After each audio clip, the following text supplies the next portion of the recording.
Hi, I'm Jess Hughes, and today we're going to talk about a MOPS analysis for A-level business. Before we look at them individually, what is MOPS? MOPS is an acronym used to describe 4 key elements of business evaluation.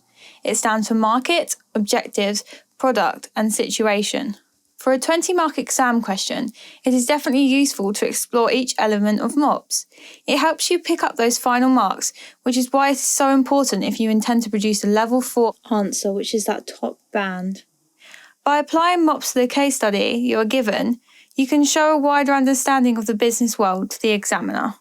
It is worth considering maybe one element of MOPS in your 12-mark answers too, just to support that conclusion that you make at the end. Now we know what MOPS is, let's explore each element. M is for market. This is a question you should pose yourself.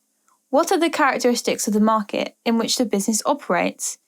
Maybe you might want to consider whether they're a global or local market, whether they're competitive, whether there's particular innovation in that market, whether it's big or small, mainstream or niche, if there's any barriers to entry, if it's a stable market, and if it's dynamic. Of course, these are just some main prompts. There's many more that you might want to think about when answering the question. Next up, we have the objectives. It is worth noting that you don't always have to do these in order. Just write about them how it sees fit. The question we'll pose this time is, how do the firm's objectives align to the situation in which they find themselves? Are they a new or old business? Do they care about profit maximisation? Maybe they care more about survival or growth, or market share. Do they have any social objectives? Do they care about satisfying their customers? And how are their employees treated? Out of these, consider which one might be most important, or maybe which one you think should be more important to them. Offering a recommendation is what shows insight. You might want to compare how their objectives match up with a business that's similar to them, and if that's what makes them stand out in the market. The third point in the MOPS analysis is product. Of course, this can be adapted for a service. You will want to consider, what products or services do the business sell? How does this impact their actions? Or how does this impact your overall recommendation? Is it a necessity or a luxury? Is it a new product idea or something they've looked at before? Are substitutes available?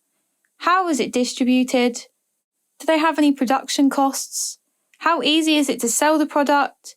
Do they plan to promote it in a certain way or design it a certain way? The overall message in your product paragraph is going to depend on the nature of the business. The final point of consideration is the situation.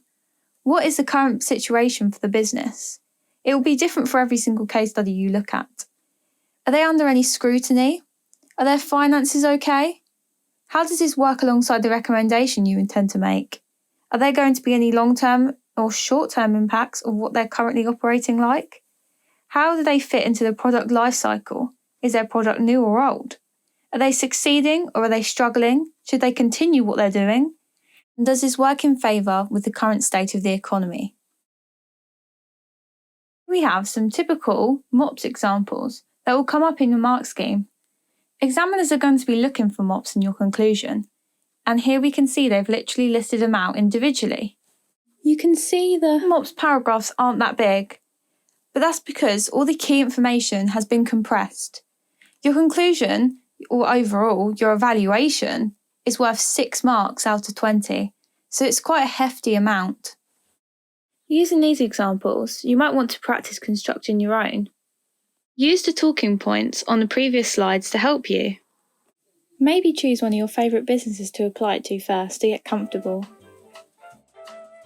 Hopefully this will help you come up with cohesive conclusions to really round off your pieces effectively. Although we did look at them separately, you can really see how they interlock with each other. Thank you for watching.